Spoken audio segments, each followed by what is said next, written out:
చీకటి అడవిలో సాహసం. అఖిల్ మరియు నిఖిల్ అన్నదమ్ములు. అఖిల్ వయస్సు 13, నిఖిల్ వయస్సు 11. లోకంలో దెయ్యాలు లేవు, ఇదంతా అబద్ధమని నిరూపిస్తాం అన్నాడు అఖిల్ తన కెమెరాను సర్దుకుంటూ. వారు తమ గదిలో ఒక సాహస యాత్ర కోసం సిద్ధమవుతున్నారు. వాళ్ళ స్నేహితుడు హర్ష కూడా కలిశాడు. హర్ష వయస్సు 10 ఏళ్లు. పెద్దవాళ్లు అడవికి వెళ్లవద్దన్నారు, కాని మనం వెళితేనే కదా అసలు విషయం తెలిసేది అన్నాడు హర్ష ఉత్సాహంగా. వారు ఊరి చివర ఉన్న అడవి వైపు నడక సాగించారు. చీకటి పడగానే ముగ్గురూ కలిసి దట్టమైన అడవిలోకి అడుగుపెట్టారు.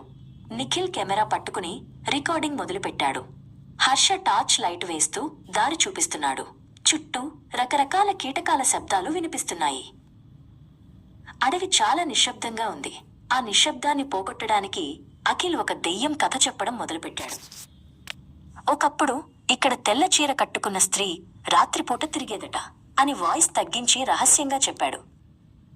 అఖిల్ కథ విన్న నిఖిల్ భయపడుతుంటే హర్ష మరో కథ చెప్పాడు. ఒక చెట్టుపై నుండి గాల్లో తేలే తల ఒకటి కనిపిస్తుందట, జాగ్రత్త అన్నాడు హర్ష. నిఖిల్ భయంతో వణికిపోతూ తన చుట్టూ తాను చూసుకున్నాడు. అప్పుడు నిఖిల్ ధైర్యం తెచ్చుకుని అన్నాడు, నాకు కూడా ఒక కథ తెలుసు. నేల లోపలి నుండి చేతులు వచ్చి మన కాళ్లను పట్టుకుంటాయట. అఖిల్ నవ్వుతూ, ఇవన్నీ ఒట్టి కబుర్లురా, భయం వదిలే అని తమ్ముడికి ధైర్యం చెప్పాడు. అకస్మాత్తుగా పొదల్లో ఏదో పెద్ద శబ్దం వినిపించింది. అఖిల్ మరియు హర్ష ఒక్కసారిగా ఆగిపోయారు. గాలికి ఆకులు కదులుతున్నాయా లేక మరేదైనా జంతువుందా అని వాళ్ళు ఆందోళనగా ఆ పొదవైపు చూశారు. వెనుక నుండి టక్ టక్ అని అడుగుల శబ్దం వినిపించింది.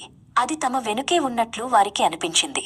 నిఖిల్ మరియు హర్ష భయంతో ఒకరినొకరు గట్టిగా హత్తుకున్నారు. ఎవరో మనల్ని వెంబడిస్తున్నారు అని నిఖిల్ వణికిపోయాడు.